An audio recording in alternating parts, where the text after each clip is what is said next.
Allez-y. Oui. Goedemorgen, dames en heren. Van harte welkom in onze vriendenzaal voor deze uitzonderlijke lezing die we vandaag organiseren. We hebben vandaag een heel bijzondere gast en dat is Fabienne Verdier, die tot 25 augustus een tentoonstelling organiseert in ons museum.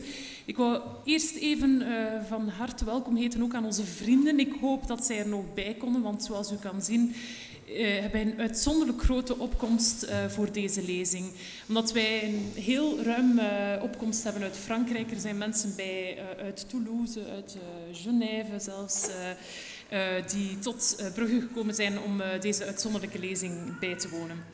Mocht u de tentoonstelling nog niet bezocht hebben, dan zouden wij u uiteraard willen uitnodigen om dat zeker te doen. Dat kan tot 25 augustus en voor de Bruggelingen onder ons zou ik ook aanraden om dat niet vandaag te doen. Gezien de grote opkomst denk ik dat er aangenamere momenten zijn om de tentoonstelling te bezoeken. Vergeet zeker ook niet om een bezoek te brengen aan het Sint-Jans Hospitaal, waar een indrukwekkende veelluik hangt van Fabienne Verdier.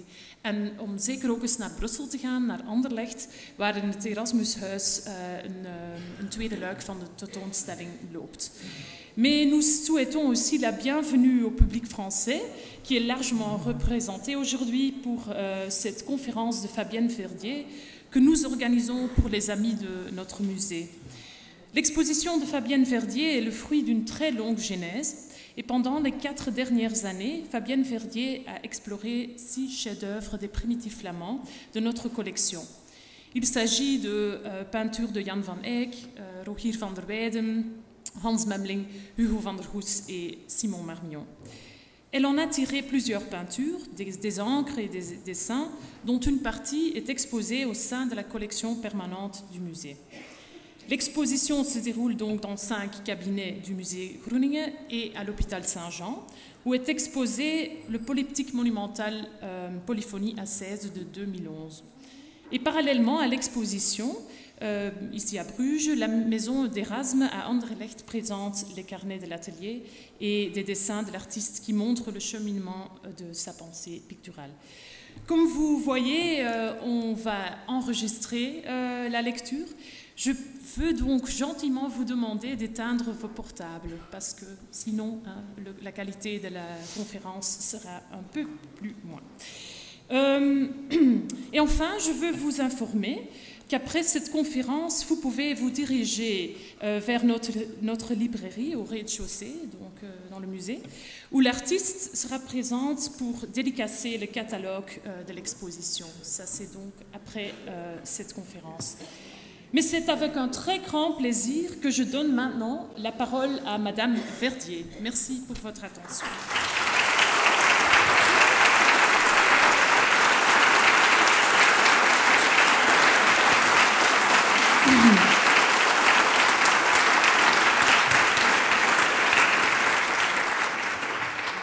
Alors, bonjour à tous. Je suis vraiment très touchée que vous soyez si nombreux aujourd'hui. Et vous imaginez que pour le peintre, sortir de l'atelier n'est pas un exercice facile, que j'ai passé tant d'années, 30 ans, dans une vie d'ascèse et de silence, et que de se retrouver devant tant d'âmes aujourd'hui, c'est... Alors, pardonnez mon émotion. Et je ne suis pas une historienne d'art, je suis juste un peintre, donc je vais tenter, dans une rencontre avec vous, de vous parler un petit peu de mon expérience de la peinture et de vous donner peut-être quelques petites clés pour rentrer dans les œuvres. Je vais peut-être pas vous raconter toute mon histoire, je suis vraiment très heureuse de voir que il y avait tellement de gens 1 heure avant l'heure de cette rencontre. Et donc, on a pu vous présenter ce film de Marc Kidel qui était fait pour c'était un portrait pour France 5 qui s'appelle Empreinte. Et je suis contente que vous ayez pu vous plonger déjà dans la vie de l'atelier et que vous ayez pu voir toutes ces images. Donc, Donc ça fait 30 ans que je travaille la peinture. Pour ceux qui connaissent mon histoire, ils savent que j'ai fait une école d'art en France. Ensuite, j'ai tout quitté pour essayer de partir en Chine et former mon esprit à la pensée esthétique, philosophique. Et cet acte de peindre chinois qui a changé toute ma conception de l'art.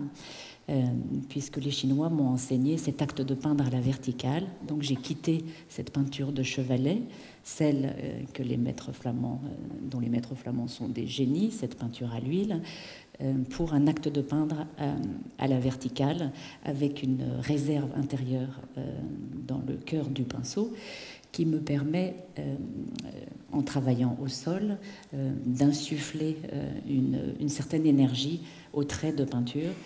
Et ce trait est à l'écoute des forces fondamentales et de la gravité.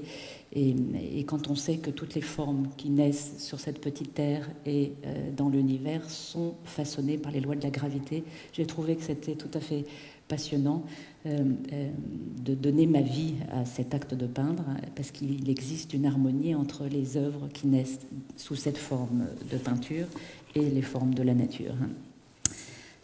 Ensuite, j'ai passé 10 ans à étudier auprès de ces maîtres, à changer complètement toute ma conception de l'art, en réapprenant une étude contemplative.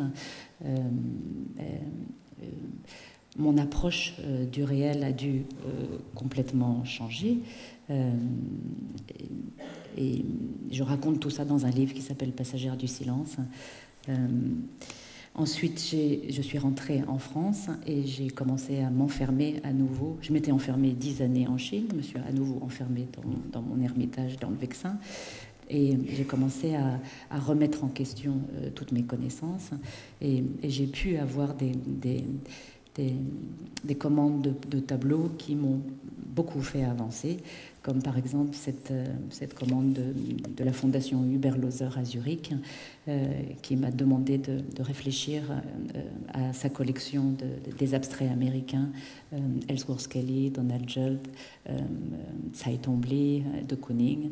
Et je dois dire que ces rencontres et ces réflexions avec ces grands pans de l'histoire de l'art, ces confrontations, à chaque fois, m'ont poussé à me réinventer, à voir ce que j'avais dans le ventre et à tout doucement trouver une écriture, une nouvelle forme de peinture abstraite.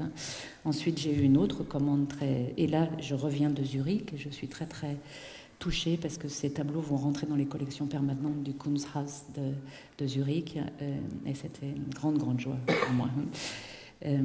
Ensuite, j'ai eu une autre commande qui m'a beaucoup fait avancer, de la famille Torlonia, pour créer des œuvres monumentales pour le Palazzo Torlonia à Rome.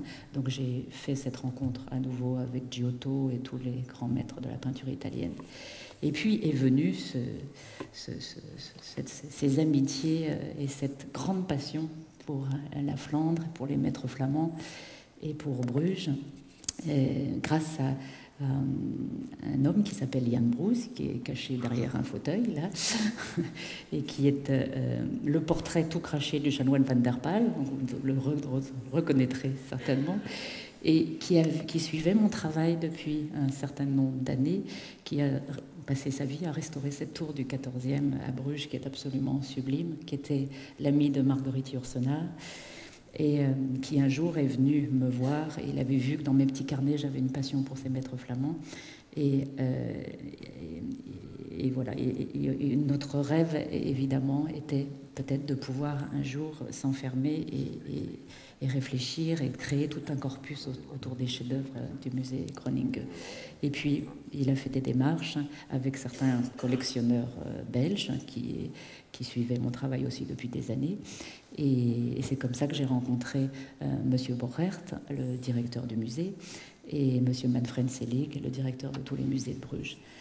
Et c'est avec grande émotion qu'ils ont accepté de m'inviter et de rentrer et de faire tout un travail dans les collections de ces chefs-d'œuvre des maîtres flamands. Donc je dois dire que pendant toutes ces années, je n'étais pas seule dans cette vaste entreprise. J'étais accompagnée de M. Borert, qui est un des plus grands spécialistes internationaux de Van Eyck, M. Manfred Selling, qui est aussi un fou de peinture, puisqu'il il a une passion pour la peinture contemporaine et les abstraits américains, et il est également le grand spécialiste de Bruegel l'Ancien.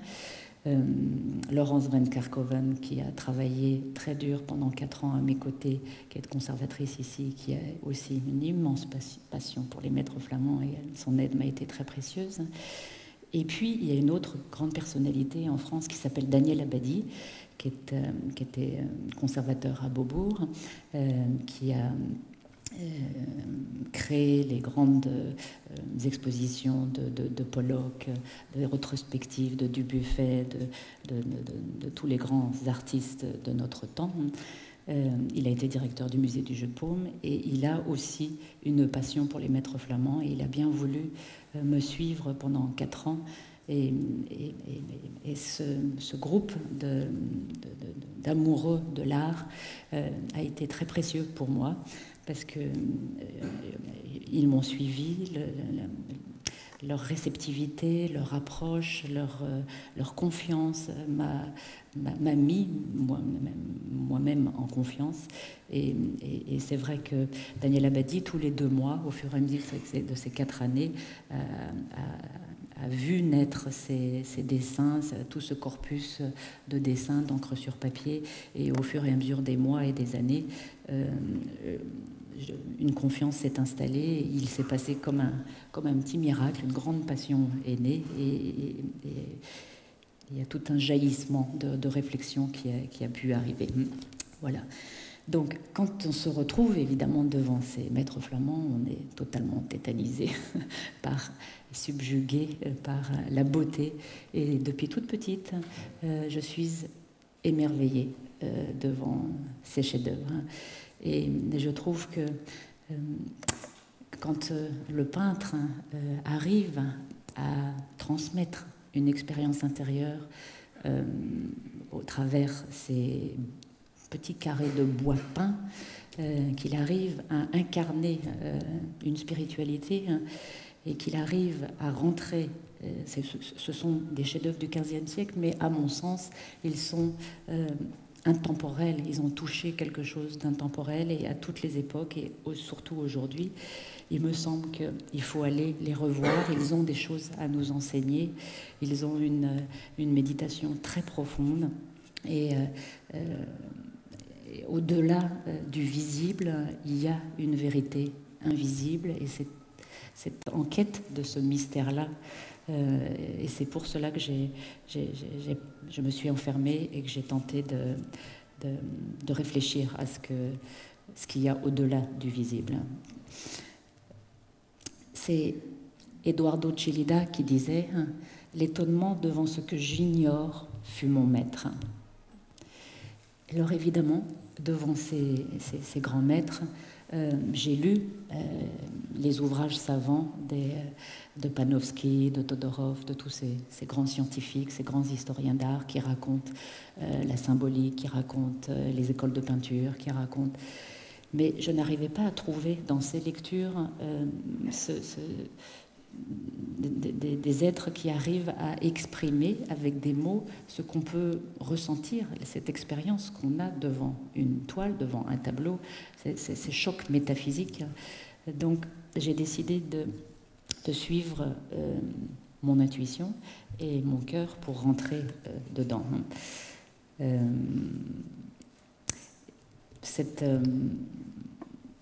C'est Paul Valéry qui disait « Descendre dans l'obscure substance de ce que nous sommes sans le savoir et ce qui est notre matière vivante.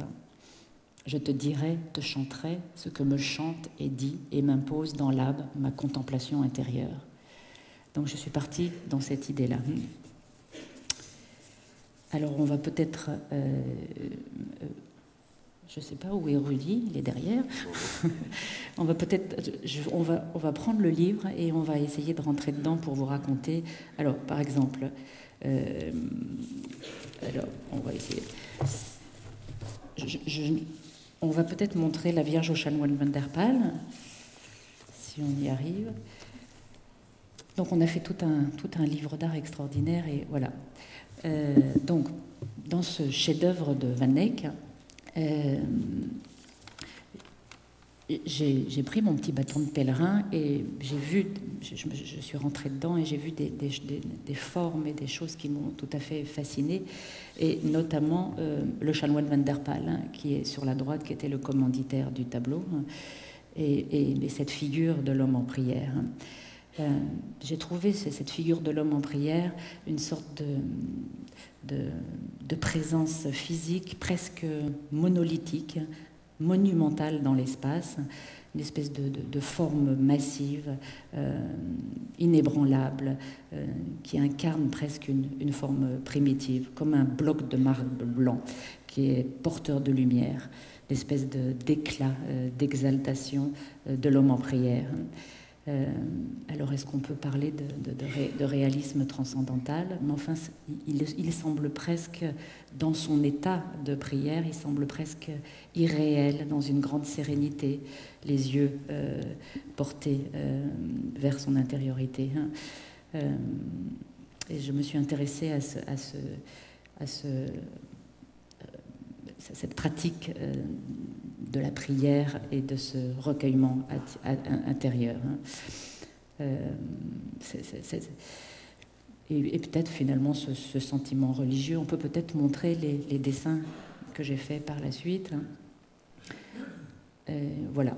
Donc à chaque fois que j'essayais d'être à l'écoute de ces intuitions qui me transportaient, j'ai tenté de faire des études, des dessins et des encres sur papier. Alors pourquoi dire l'intelligible? Parce que là, effectivement, c'est le vide de parole, et puis simplement être là, subitement, dans l'obscure harmonie. Voilà, j'ai essayé de chercher cette nudité intérieure. C'est Jean Toller qui disait « Et c'est dans cette lumière sans fond que nous devons rester, c'est dans cette lumière que se perdent les esprits. » Alors voilà mes tableaux. Après toutes ces... Parce que chaque fois, une œuvre ne naît pas toute seule. Il y a tout un travail de réflexion auparavant, toute une gestation, toute une maturation, en passant par les dessins, en passant par les encres, pour arriver à trouver cette forme essentielle, presque cette épure, où il ne reste plus que l'expérience intérieure et qui, d'elle-même, trouve sa forme abstraite, nourrie de toutes ces réflexions. Alors, vous avez pu remarquer que le chanoine van der Pal est une figure blanche, et j'ai voulu faire un travail, comme vous savez que la dualité de couleurs, le noir et le blanc, comme ce que j'ai essayé de transmettre aussi avec le rouge et le vert de mon Cedes Sapientiae, des couleurs et d'une puissance extrême. Et pour le public, le contemplatif, quand il se retrouve devant une œuvre comme ça, j'ai voulu faire vivre une expérience presque un peu métaphysique, c'est-à-dire qu'il est, en l'interprétant en noir sur fond blanc comme ça, il est presque irréellement présent, comme il était dans le tableau de Van Eyck. Et j'ai travaillé cette espèce de rémanence, cette persistance, le phénomène de la persistance rétinienne. C'est-à-dire que quand vous vous retrouvez devant une dualité de couleurs comme ça, vous fermez les yeux et curieusement, il y a une luminescence qui arrive dans votre esprit. Et je voulais toucher à ça, c'est-à-dire à cette chose dont on ne peut pas parler, qui n'a pas de mots, cette persistance de lumière blanche pour parler du recueillement et peut-être de toucher à cette histoire de divin et travailler ce pouvoir d'invocation.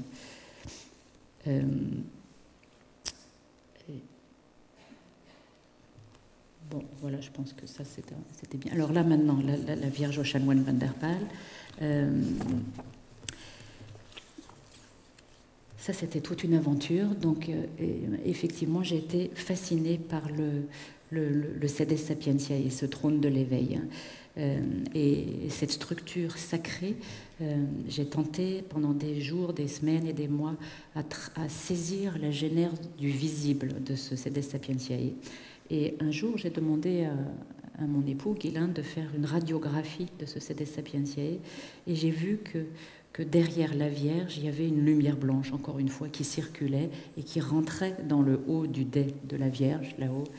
Et j'ai été fascinée par ce couloir d'énergie, peut-être entre notre humanité et le céleste.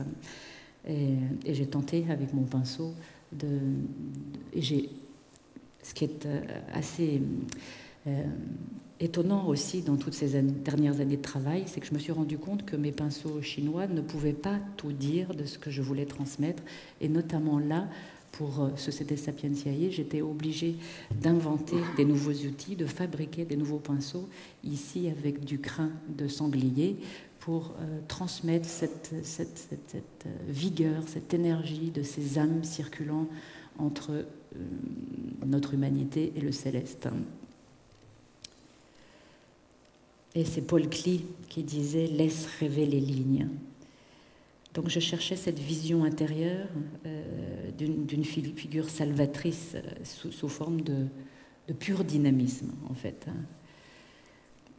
Et cette idée de l'illusion, illusio, qui veut dire entrer dans le jeu de l'énergie divine. Voilà, donc c'est une forme qui m'a fascinée parce qu'elle dépasse l'entendement. Et j'étais heureuse de voir qu'elle avait une action magique. C'est une action magique de la forme essentielle, parce qu'on arrive presque à une forme de porte, de couloir. Donc ce grand tableau qui est présenté à l'entrée du musée. Et je pense réellement, c'est Jung qui raconte ça, mais que cette forme peut toucher aux strates de l'inconscient collectif. Voilà le grand tableau qui est présenté. Cette espèce de... C'est les grands mystiques les grands mystiques qui disaient qui est au-dessus de la vue et de la gnose. Et je pense qu'il parlait de cette invisible présence. Donc, j'ai toujours cherché à faire vivre au public, dans la peinture, par une expression vitaliste, pour essayer de transgresser les limites du connu, d'aller au-delà de cette hyperfiguration et de vous offrir cette expérience, de se dépouiller du concept. Et finalement, comme disait, je crois, Maître Eckhart, baigne-toi dans l'insaisissable. Et je me suis rappelée de cette phrase de Lao Tzu, « Entre ciel et terre, n'est-ce pas comme un soufflet de forge, vide et inépuisable ?»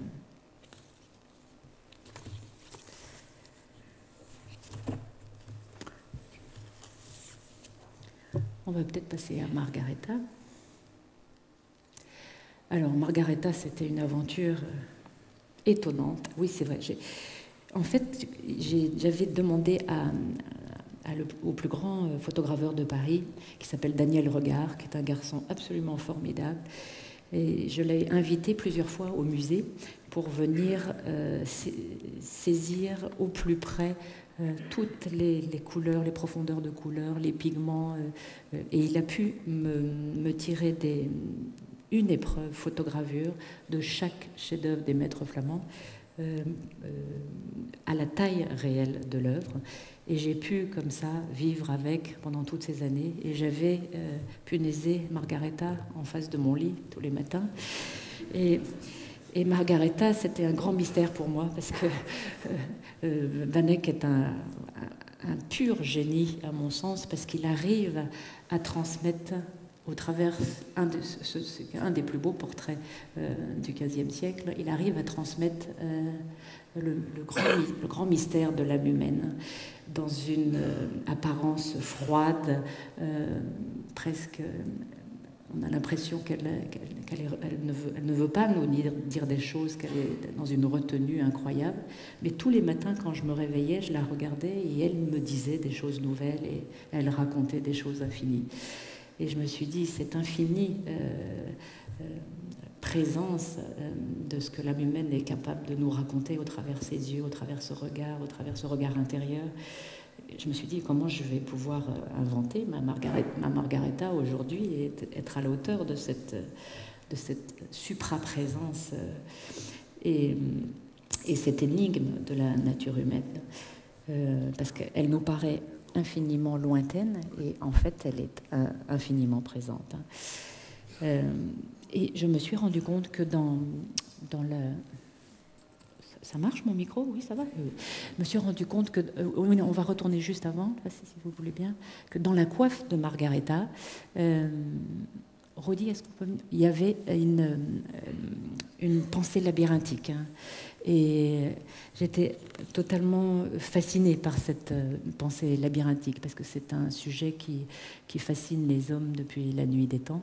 Et le fait que Van Eyck se prenne peut-être pour Thésée et prenne ces deux poils de petits pinceaux de martre et passe un temps infini à se perdre dans les méandres, ces lignes serpentines pour aller à la rencontre de la nature de son épouse. Je trouvais que c'était absolument magnifique. Donc je suis partie dans cette exploration et j'ai décidé moi-même de remettre en question tout ce que je croyais savoir des formes essentielles et rentrer dans cette pensée labyrinthique. Et il est vrai que je suis partie de Margareta et je me suis rendu compte à quel point cette forme était une forme archétypale qu'on trouve partout dans la nature, de ces grands fleuves du monde, de ces lignes serpentines, des lignes de nos veines de sang. C'est quelque chose de très, très... une forme très, très importante. Donc là, cette rencontre avec Margareta a été très douloureuse pour moi parce que j'ai dû faire de grandes révolutions dans ma peinture. D'abord, la première, c'est que j'avais travaillé l'encre noire pendant plus de 30 ans et j'ai décidé, on va peut-être passer aux encres sur papier. Voilà. Encore après, c'est possible. Voilà. Avec mon petit pinceau, je cherchais ces lignes serpentines, je me baladais dans cette pensée labyrinthique, j'allais vers ces blancs volants, en quittant tout doucement le noir et en allant vers cette écriture des énergies, d'une présence des énergies, presque une grande fluidité. Et en allant au bout de cette démarche-là dans mes encres, je me suis dit, mais pourquoi je ne ferais pas cette révolution des encres blanches? Évidemment, je pensais au travail magnifique de Robert Hyman ou des écritures blanches de Marc Tobey. Et je me suis dit, je vais peut-être moi aussi relever ce défi. Donc je suis partie avec du blanc de titane, qui est très présent dans l'écorce terrestre. Et j'ai tenté de... On va retourner donc sur le tableau blanc, et j'ai tenté de créer une alchimie d'encre qui puisse me permettre de vivre cette pensée labyrinthique sur ces grands polyptyques. Alors là, ça a été excessivement difficile. Ça a pris des mois et des années avant que je trouve l'alchimie d'encre qui me permette de vivre cette expérience. Donc j'ai d'abord passé un long temps à créer les fonds de tableau en partant de cette couleur magistrale de la robe que Van Eyck a peint, de la robe de Margareta, ce rouge. Et ensuite, j'ai fait une autre, c'est-à-dire qu'avec mon pinceau tel que je l'avais au fond de ma fosse, avec le grand manche vertical, il y avait une maîtrise dans l'espace que je n'arrivais pas à avoir, c'était la vélocité. Et je n'arrivais pas à tourner sur moi-même et à donner vie à cette pensée labyrinthique. Donc j'ai cru que je n'arriverais pas à créer cette Margareta dans des si grands formats. Et puis un jour, j'ai coupé, c'est un crime par rapport aux grands maîtres d'Asie. J'ai coupé le manche de mon pinceau et avec Guylain, mon époux, j'ai greffé le guidon de mon vélo. Et ça peut paraître une histoire de fou, mais tout à coup, j'ai découvert quelque chose absolument magistral, c'est que en me baladant dans l'espace avec ce guidon de vélo, ce pinceau, et en traversant et en vivant la pensée labyrinthique, c'est-à-dire moi, le pinceau, mon corps et mon esprit ne font plus qu'un, je me suis rendu compte que ces méandres pouvaient naître et que, en plus, dans le trait de peinture, une troisième dimension est née, comme vous le voyez, et vous irez le voir peut-être, j'espère tout à l'heure, devant le tableau, vous verrez une troisième dimension qui est née dans le trait de peinture, que je n'avais pas avant avec l'axe et le manche du pinceau. Et une autre nouveauté là, que je n'avais jamais osé faire encore, c'est que j'interprète toujours dans une saisie spontanée de la matière. Donc d'habitude, je ne retouche jamais ce trait qui est né d'une très longue gestation, qui est né d'une longue maturation, mais qui naît dans une fraction de seconde. C'est la difficulté. Mais là, quand j'avais donné vie à ce blanc de titane dans mes premiers traits, le trait n'existait pas. Il était blanc, mais il n'avait pas de réfraction de lumière. Et c'est encore les maîtres flamands qui m'ont enseigné cette chose des glacis. C'est-à-dire que sur ce trait spontané, j'ai mis du temps à trouver l'alchimie de l'encre exacte qui puisse me donner des transparences et qui puisse me donner des reliefs de matière et des concrétions.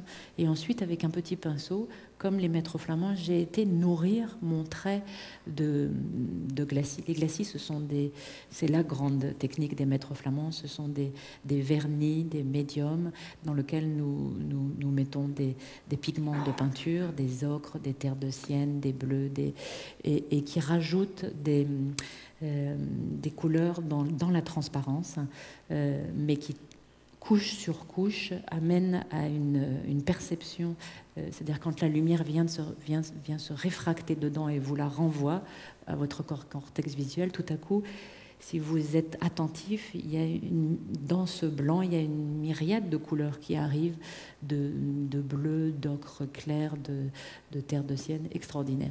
Et tout à coup, avec ces glacis, la structure du trait et toute l'énergie du trait dans ce crin de cheval qui a donné vie à cet élan vital a pu se révéler. Donc j'ai pu, grâce aux techniques des maîtres flamands, véritablement avancer dans cette forme de peinture abstraite et continuer à inventer dans ma peinture, qui est moi une peinture à l'eau, puisque je travaille avec ces gros pinceaux et cette réserve intérieure qui ne pourrait pas fonctionner, c'est-à-dire cette maîtrise spontanée, cet élan vital, ce mouvement de la vie, il ne pourrait pas naître avec de la peinture à l'huile. C'est pour ça que je fais tout pour essayer d'inventer ça avec une peinture à l'eau qui est plus nerveuse, plus à l'écoute du geste. Voilà, on va peut-être passer au diptyque Marmion. Alors là, c'était encore une aventure bien difficile, bien douloureuse, ce Christ des douleurs et cette Mater Dolorosa. Et j'ai passé du temps dessus à étudier ce bleu fascinant de la Mater Dolorosa, ce voile de la Vierge avec justement qui est plein de petits glacis qu'on monte avec du noir de carbone. Donc, ma petite Mater Dolorosa est présentée au petit musée de la Maison d'Erasme à Bruxelles. Et ici, les directeurs de musée ont présenté le Christ des douleurs. Peut-être on va le voir après, hein, le petit sang du Christ. Hein. Si on peut continuer. Voilà, j'étais fascinée par cet écoulement, d'où découle le monde sensible.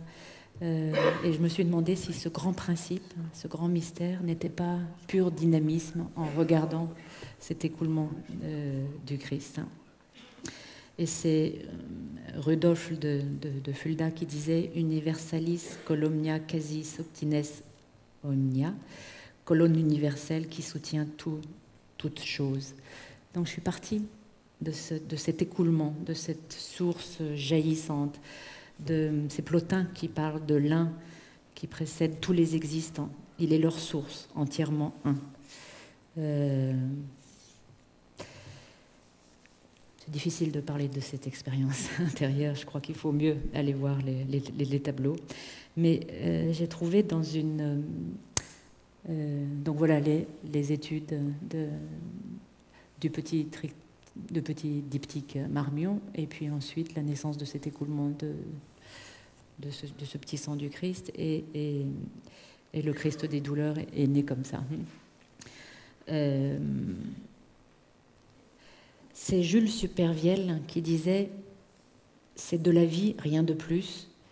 Ce souffle où naît notre souffle, un souffle avec une foi, oui, et voilà la merveille. Je peut-être d'une force sans solennité, ébauche, mais des formes qui atteignent la perfection de l'instant. » Donc Jules Supervielle avait déjà, de manière incroyable, compris cette vérité qui peut peut-être surgir de cette saisie de l'instant.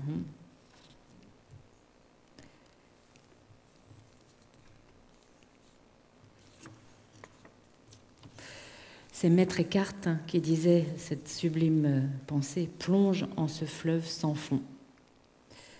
Donc c'est vrai que j'ai fait un voyage absolument incroyable. Après avoir formé mon esprit avec toute cette pensée extrêmement orientale, j'ai fait ce grand retour en relisant et en étudiant et en tentant d'être à l'écoute de Maître Eckhart, de Jean Toller, d'Edwidge d'Anvers, de Marguerite Porete. Et je dois dire que c'était un voyage fascinant, parce que si on abat les petites frontières culturelles et qu'on est à l'écoute de ces expériences humaines, de ce que nous ont laissé tous ces êtres, il y a véritablement un petit fil rouge universel qui est vraiment merveilleux. C'est mon ami Yann Bruce qui dit souvent « Méfie-toi de comprendre ». Alors il faut d'abord reconnaître qu'on ne connaît rien. Et c'est peut-être dans cette attitude-là qu'on peut être à l'écoute de ces atomes de matière, de cette respiration. Et je tente, au travers ces coups de pinceau, d'aller vers cet essentiel et de tenter de vivifier vos esprits. Alors là, c'est une autre aventure aussi. Chaque tableau a été une sacrée expérience. Et ça, c'est un des très très beaux tableaux aussi du musée Groningen, la Dormition de la Vierge de Van der Goes. Et vous savez que Van der Goes, c'était, je crois, son dernier tableau, qu'il est presque devenu fou à la fin de sa vie. C'était un moine. Et ce tableau m'a profondément bouleversée de par les douleurs et la souffrance qu'on peut ressentir au travers tous ces apôtres, et la gestuelle et le regard de ces apôtres devant la mort. Et les apôtres devant sont presque dans l'abandon du livre sacré, du chapelet de prière, et en désarroi profond devant ce départ de la Vierge. Donc c'est vrai que les écrits apocryphes, et je crois les écrits de la légende dorée, racontent la mort de la Vierge comme elle est présentée par Van der Goes et comme elle est souvent représentée au cours de toute l'histoire de la peinture, c'est-à-dire que les apôtres qui prêchaient dans le monde seraient venus sur un petit nuage et auraient accompagné ces derniers instants de la Vierge. Mais j'ai pu lire aussi les recherches archéologiques au XIXe siècle, où on aurait, paraît-il, retrouvé la maison de la Vierge à Éphèse, dans un petit village de Turquie. Et il y a maintenant un grand pèlerinage chaque année des gens du monde entier qui viennent en prière devant cette petite maison de la Vierge. Et donc elle serait morte dans une grande solitude, dans une grande modestie, dans une grande humilité, seule. Et Daniel Abadi, devant ce tableau, il voyait que j'avais un souci vis-à-vis de cette grande douleur des apôtres, parce que j'ai toujours évité dans ma peinture de représenter la douleur par la douleur de manière primaire. Et il me semble que et beaucoup d'artistes contemporains, malheureusement, expriment de manière très directe toute leur douleur intérieure. Et il me semble que, tels les musiciens, Debussy, Scriabine, ils ont toujours, je me sens très proche des musiciens parce qu'ils ont toujours essayé, il y a une transmutation entre cette douleur intérieure et essayer d'en créer une mélodie, attendre cette maturation, de cette transformation et d'inventer une petite mélodie qui est née de cette douleur intérieure, mais qui soit supportable pour les hommes. Donc comme il a vu que j'avais un souci vis-à-vis de toutes ces mains en douleur, il a eu une idée absolument merveilleuse. C'est un spectacle qu'il avait vu d'un grand maître au Japon qui s'appelle Maître Amagatsu et qui est un grand maître de la danse Buto. Et c'est une tradition ancestrale au Japon, et on a eu l'idée d'écrire une lettre à Maître Amagatsu et de lui demander s'il serait d'accord pour réfléchir avec nous autour du tableau de Van der Goes du Groningen Museum. Et à notre grande surprise, Maître Amagatsu a accepté. Et dans le catalogue, dans ce livre d'art, vous verrez qu'il y a tout un entretien où il a réfléchi autour de ce tableau. Et si on peut voir une image peut-être d'Amagatsu, il a une danse qui s'appelle la danse des ténèbres, où il se badigeonne de blanc. Et on voit dans ces gestuels, on retrouve exactement les gestuels, il exprime toute cette douleur humaine, et on retrouve exactement la même gestuelle dans le tableau de Van der Goes. Il y en a encore une après, je crois, peut-être. Voilà.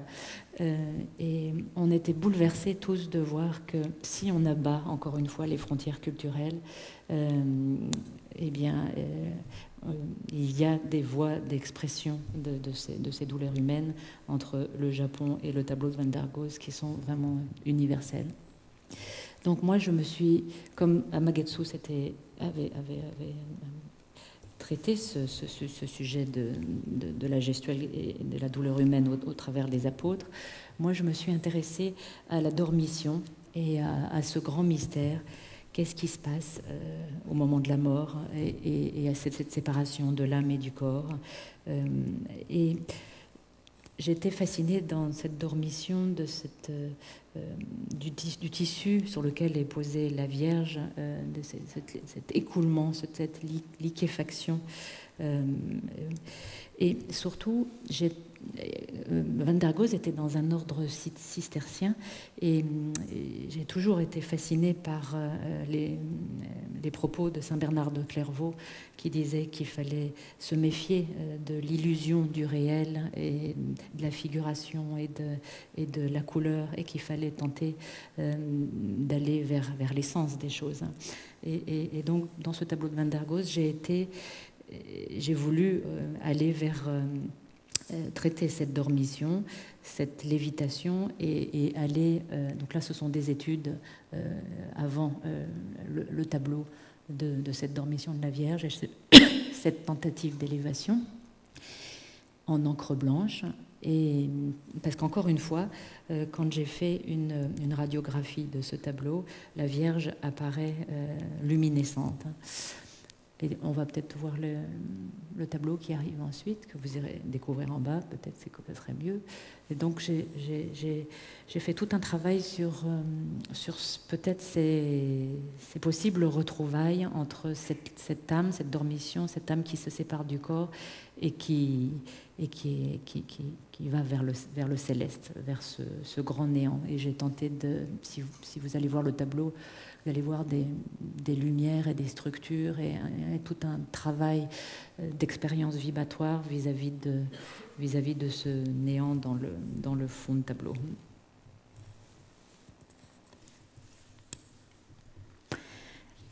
Là, on va peut-être présenter maintenant le tableau d'après Van der Weyden, Saint-Luc dessinant la Vierge. Voilà, ça c'est aussi un tableau fascinant qui m'a beaucoup touchée. D'abord parce que Saint-Luc, c'est le saint patron des peintres et que depuis 30 ans, je crois qu'il m'a bien protégée. Donc, il fallait que je lui rende hommage de manière intéressante. Et qu'est-ce qui s'est passé là? J'étais fascinée par ce triptyque dans la pièce unique, hein, un triptyque peint qui ouvre sur ce paysage fluvial et ces deux âmes contemplatives qui sont en train de nous inviter à regarder cette perception infinie du paysage, donc à toucher l'infini dans le paysage avec ses récifs et ce paysage fluvial. Et il est vrai que donc Van der Weyden a représenté ça avec ce paysage figuratif, donc c'était la manière d'essayer de toucher à cet infini du paysage au travers une œuvre hyper figurative. Et je me suis demandé, au jour d'aujourd'hui, comment vous faire vivre cette intuition infinie du paysage avec nos connaissances de la vie de la matière et nos connaissances scientifiques aujourd'hui. Et j'ai été... alors, on va peut-être regarder la ceinture de Saint-Luc, si c'est possible. Voilà. J'étais fascinée par cette ceinture de Saint-Luc, puisque, comme vous le savez, j'ai passé ma vie à travailler cet unique trait de pinceau qui est pour moi la matrice de tous les existants. Et là, il y avait pour moi comme un unique trait de pinceau, l'appel de l'unique trait de pinceau, encore une fois, avec le petit encrier qui pendait dans sa robe. Et je me suis rappelée de cette expérience que je vis depuis 30 ans, c'est que quand j'insuffle une énergie à un trait de peinture, j'étais de plus en plus fascinée par ce qui se passait à l'intérieur de ce trait de peinture. Et puis récemment, j'ai découvert les recherches de ce grand scientifique qui s'appelle Benoît Mandelbrot, et qui a inventé les fractales. Et je ne sais pas si vous savez ce que c'est les fractales. Par exemple, il existe des fractales qui s'appellent les fractales de la côte de Bretagne. Et il s'est rendu compte que si on prenait le dessin de la côte de Bretagne, de ces écorchés de matière avec, sur l'eau, donc de vide et d'écorchés de matière, la frontière de la côte de Bretagne, ça faisait un certain dessin. Et puis si on se plonge d'un peu plus près, qu'on prend un bout de la côte de Bretagne, et bien curieusement, on retombe dans un même dessin, même écorché de matière, même frontière de matière, et on plonge encore jusqu'au caillou de la côte de Bretagne, jusqu'à l'atome du caillou de la côte de Bretagne. Et c'est le grand mystère de la vie de la matière, c'est que... on va rester là un petit peu parce que vous allez vite là. De la vie de la matière, c'est qu'on retrouve, on a l'infini du paysage. Hein. Et donc je me suis dit, je vais essayer. Donc j'ai commencé à créer un premier triptyque qui est celui-là, où on sentait les pans de la robe de Saint-Luc. Donc pour la première fois, j'ai osé décaler mes châssis. Et puis j'ai osé essayer de ne plus peindre le paysage, même s'il est abstrait, mais de forcer le public, qui serait comme ces deux petites âmes contemplatives dans le tableau de Van der Weyden, devant ce trait de matière, et de forcer le public à rentrer dans le trait d'énergie de matière et de voir que effectivement on a l'infini du paysage. Donc, ensuite est née la pièce qui va venir après, toute une installation de ceinture de Saint-Luc, où vous verrez en bas, si vous vous baladez, si vous rentrez, si vous êtes un peu réceptif et disponible, et l'esprit disponible, si vous rentrez là-dedans, vous allez voir des structures de paysage infinis, des récifs, des lacs, des eaux, des reflets, voilà, qui va vous parler de l'essence du réel. Et c'était ma manière à moi de rendre hommage à Saint-Luc, de rendre hommage à Van der Weyden, et surtout de montrer aujourd'hui qu'on n'a plus besoin de peindre le paysage pour avoir une perception infinie du paysage, que si on plonge son âme un instant dans un trait d'énergie de matière, on a déjà l'infini du paysage.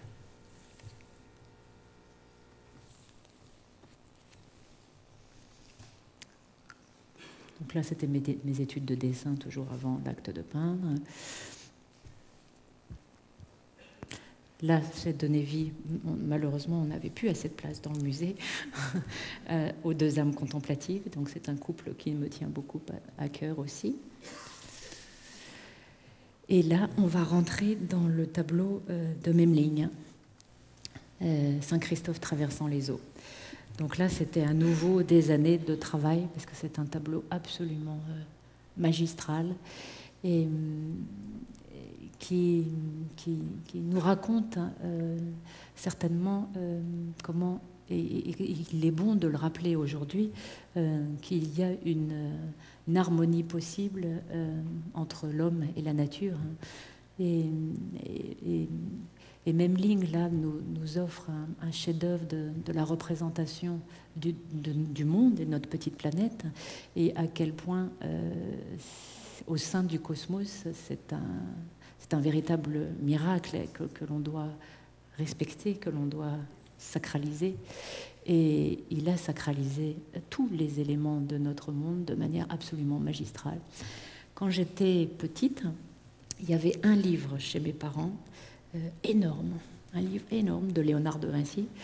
Et toute petite, mon grand bonheur, c'était de me plonger dedans. Je crois que le livre était plus grand que moi.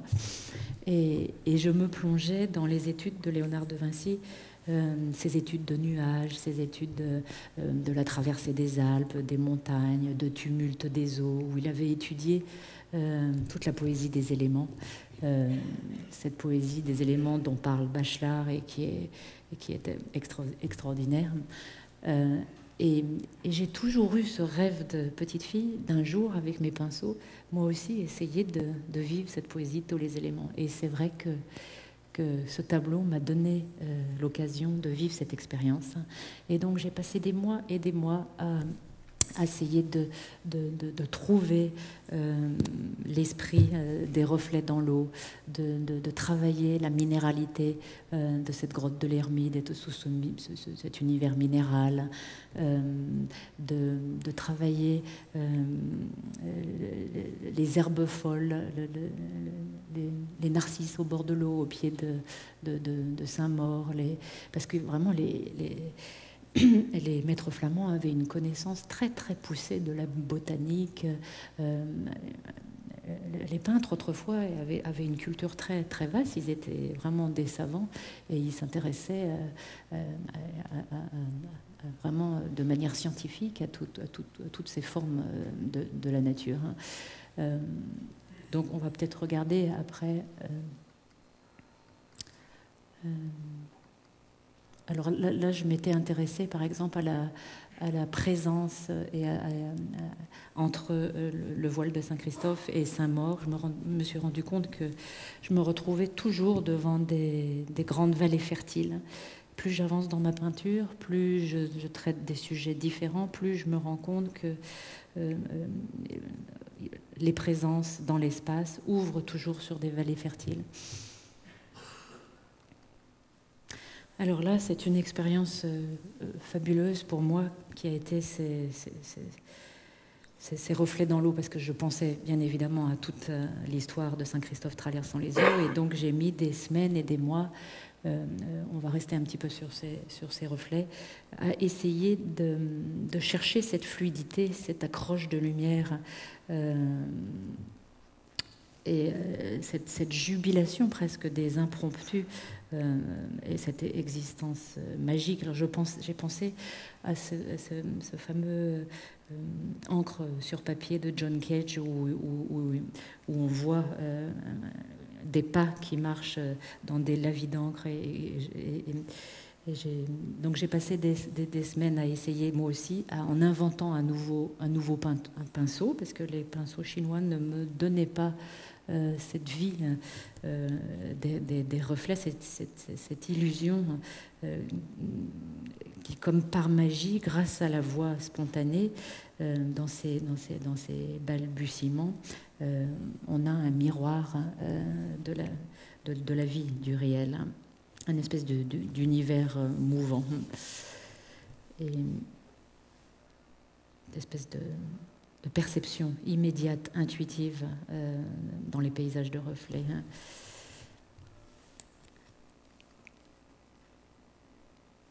Je ne peux pas tout vous dire, c'est pas possible, il y en a trop. Voilà, donc j'ai étudié aussi ces herbes folles et ces rochers et les couleurs des vers sur, sur la terre qui est au pied de Saint-Christophe. Donc ce mystère végétal. J'ai une grande passion aussi pour les nuages. Et là, je me suis absolument régalée. J'avais vu, lors de mes voyages en Norvège, les petites études des nuages de Dahl, qui sont à mourir de beauté.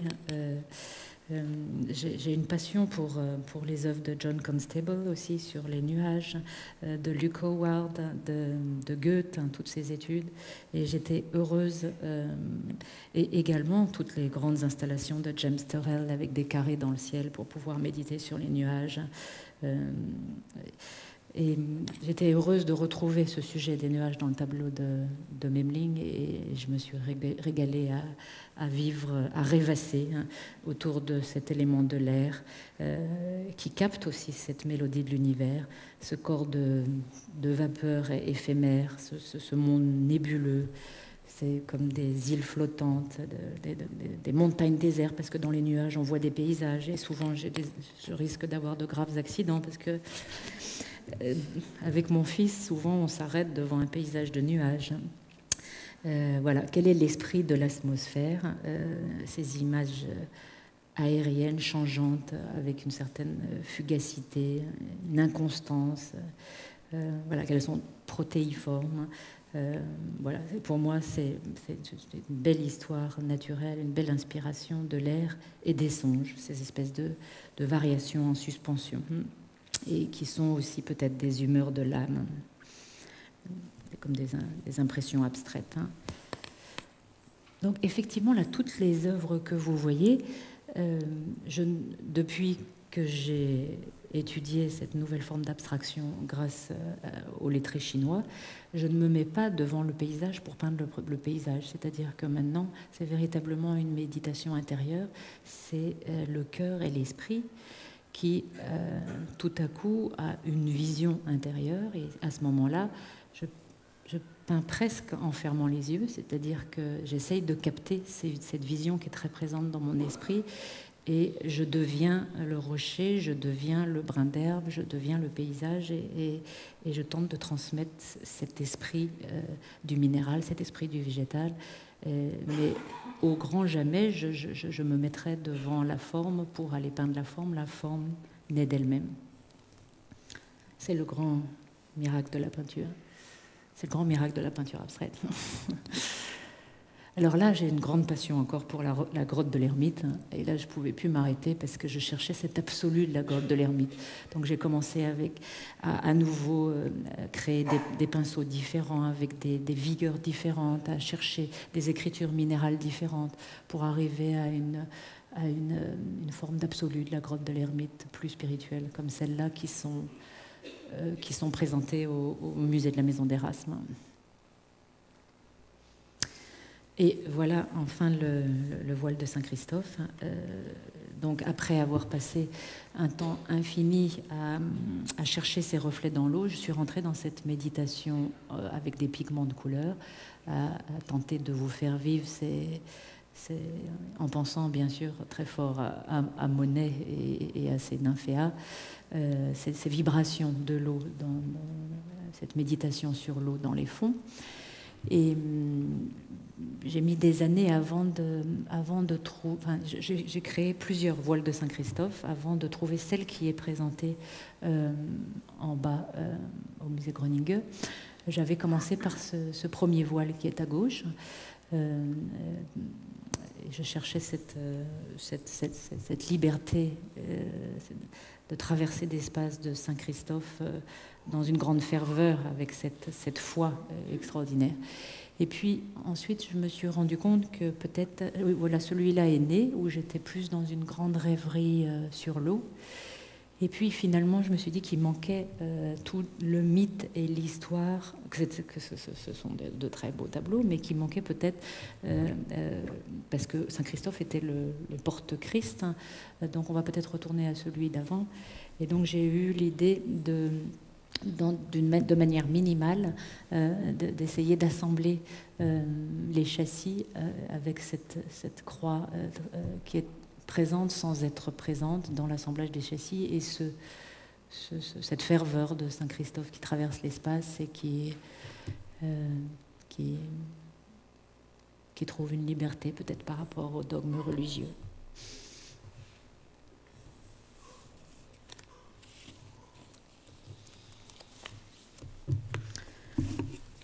Voilà.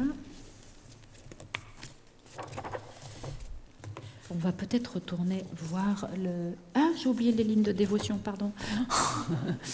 Alors là, évidemment, c'est quelque chose de très très important aussi. Donc cette partie... alors on va peut-être retourner voir le triptyque Morel de Memling pour montrer au début. Excusez-moi, sinon on ne va pas nous suivre. Et j'étais fascinée par Barbara et ses filles en prière. C'est la partie droite...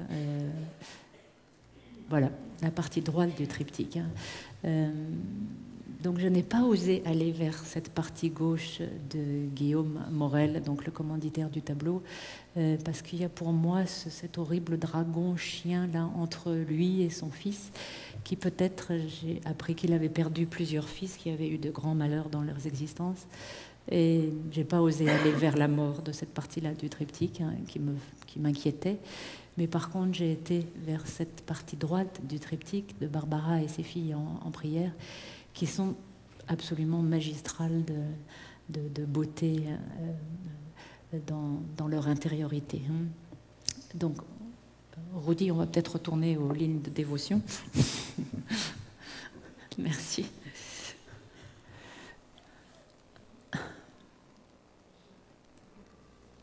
Voilà. Donc encore une fois, je suis partie. J'étais fascinée par ces femmes agenouillées en prière, et il me semble que c'est encore une fois une forme universelle, parce qu'on pourrait tout à fait penser à toutes ces femmes du monde qui sont en dévotion dans un petit village grec ou au fin fond de la Corse. Et donc là, l'encre, c'est un portrait de la nonnette. La nonnette, une des filles de Barbara.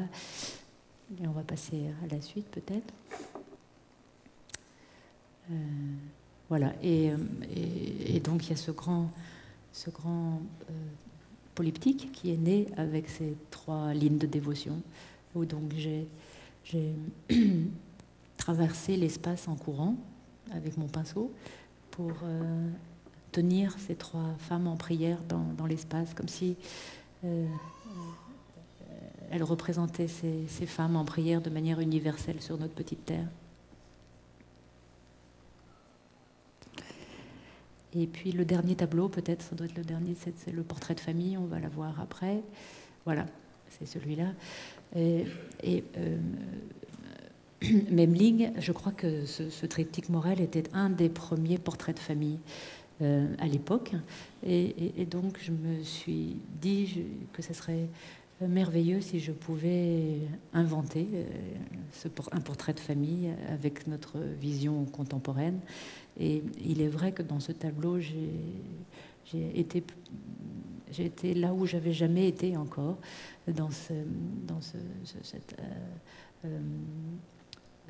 cette complexité d'harmonie de couleurs, en essayant de représenter Barbara et toutes ses filles. Chaque châssis représente une des filles de Barbara, Donc là, on a ce portrait de famille de Barbara et ses filles en prière, avec toutes les couleurs des robes. Et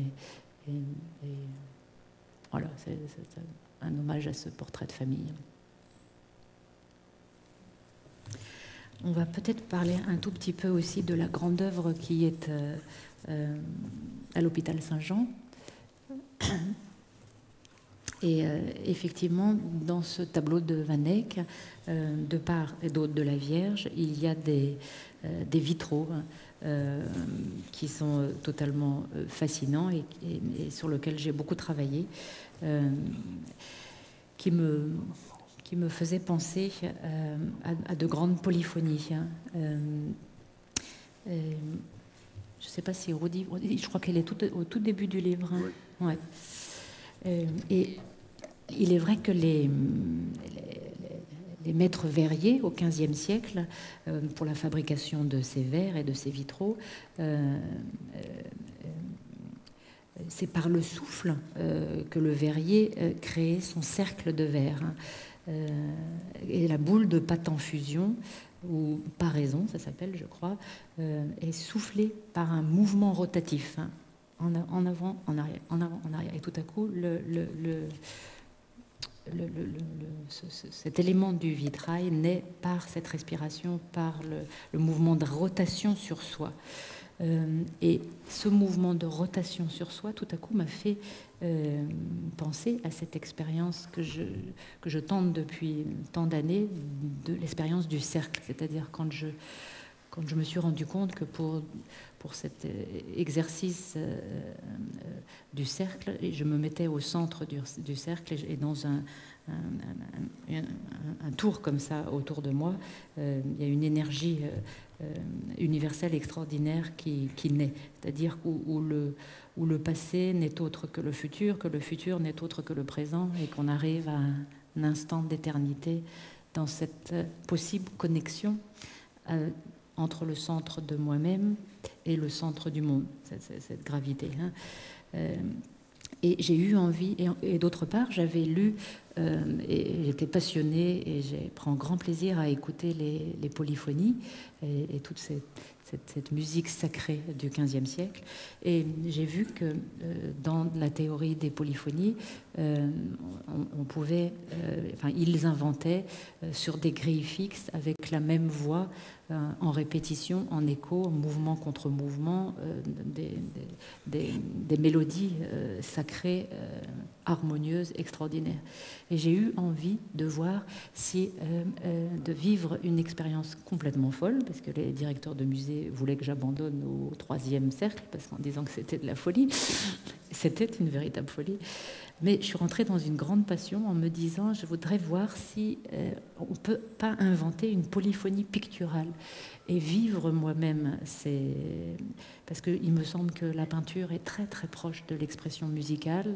Cette énergie de traits de peinture, pour moi, éclate dans l'espace et a une forme de résonance. Et on n'est pas loin de la musique. Et donc j'ai commencé cet exercice sur une grille fixe de vivre avec mon corps, mois après mois, ces mouvements contre mouvements, mouvement contre mouvement, et à inventer un motet, puisqu'ils appelaient ça des motets, de 12 voix. Et alors j'ai mis un temps infini à créer cette œuvre, parce qu'au 4e cercle, je me suis démise l'épaule, parce que ça paraît facile comme ça, mais en fait, à chaque fois, je suis dans un chaos innommable de matière au cœur de l'obscur, et avant qu'un cercle naisse, c'est toute une aventure. Et à mon grand étonnement, après 1 an et demi ou 2 ans de travail, quand on a dressé, et puis mon atelier était trop petit, je n'arrivais pas à tout dresser chez moi, et quand les conservateurs et les directeurs de musées sont venus dans l'atelier et qu'ils ont vu que la polyphonie était née, ils étaient très, très, très émus. Et on a pu se rendre compte que, et vous le vivrez peut-être vous-même en allant à l'hôpital Saint-Jean, au musée Memling, que curieusement, on touche. Je pensais qu'on arriverait à une cacophonie dans l'espace, mais en fait, c'est un grand mystère, et je crois qu'on touche à une forme d'harmonie en suivant ces théories de l'invention de la polyphonie du XVe siècle. Et là, évidemment, les directeurs de musées ont eu une idée géniale de le présenter dans cette architecture du XIVe siècle du musée Memling, parce qu'on a vraiment l'impression d'être dans le tableau de Van Eyck.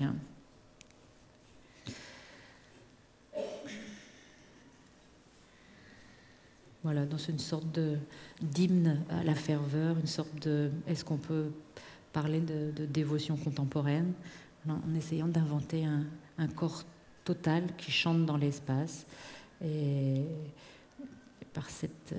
peut-être que par cette immédiateté de la présence de chacun des cercles, on ressent ce jaillissement d'un mystère.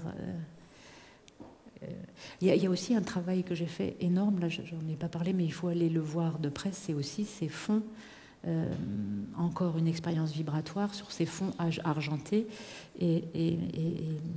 Van Eyck avait, il me semble, dans le tableau de la Vierge au chanoine Van der Pal, tenté de représenter ce divin et ces petits carrés de ciel bleu derrière ces vitraux.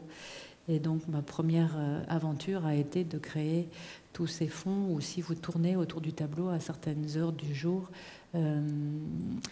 si vous avez le cœur disponible, peut-être vous allez trouver des petits carrés de ciel bleu dans les fonds argentés.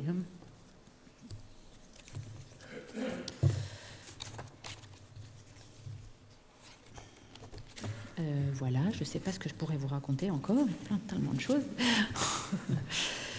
Donc, c'est vrai que j'étais partie à l'autre bout de la terre pour apprendre une nouvelle forme de peinture, et je reviens après 30 ans de travail au cœur de l'Europe, et je me rends compte que eh bien, ce choix d'existence, cette pratique d'ascèse et de silence, finalement, les grands peintres européens et comme les peintres français, il y avait une école française de peintres solitaires comme Poussin, comme Cézanne, comme Ingres, comme Bonnard, comme Corot, comme Morandi, qui s'enfermaient dans leur atelier dans une solitude extrême et qui pratiquaient la peinture comme une forme d'exercice spirituel, ne sortant plus de leur atelier, dans une ascèse presque stoïcienne, en fait, comme les philosophes de l'Antiquité le pratiquaient, c'est-à-dire un exercice de transformation de soi.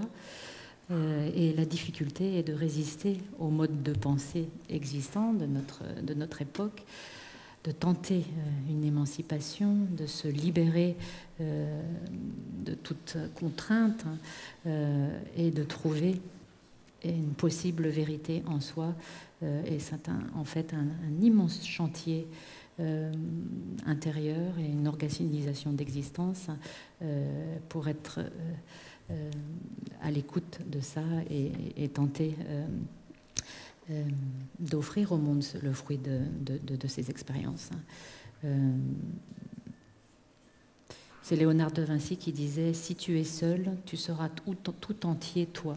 Et plus je me retire, plus je creuse au fond de ma fosse, plus je me rend compte qu'il y a une connexion, que l'être n'est pas que ce qu'il croit être, mais que si on est à l'écoute de cette source vive qu'on a en nous, eh bien il y a une espèce de jaillissement possible, et que voilà, c'est ce que je tente de vivre dans la peinture pour vous offrir une forme de jubilation, j'espère, et de joie, et nourrir vos esprits. Donc je vous invite tous à retourner voir les maîtres flamands, parce qu'ils ont tant à nous apprendre aujourd'hui, et puis peut-être passer voir les quelques tableaux qu'il y a en bas, et vous réjouir, j'espère, de ce que la peinture peut apporter au cœur.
Alors, vous m'entendez encore? Ah, pardon. Zo, beste vrienden, ik dank in uw naam, mevrouw Verdier, voor deze mooie conferentie en ook voor de mooie tentoonstelling die hier nog tot eind augustus te bekijken is. Chers amis qui êtes venus de si loin, des quatre coins de l'Hexagone, je remercie en votre nom Madame Fabienne Verdier pour cette belle conférence qui nous a illustré, qui nous illustre l'exposition que vous aurez le loisir de visiter aujourd'hui. Merci et à une prochaine fois. Et puis je vais signer le livre aussi en bas. Oui, Madame Verdier va signer le catalogue dans la librairie en bas.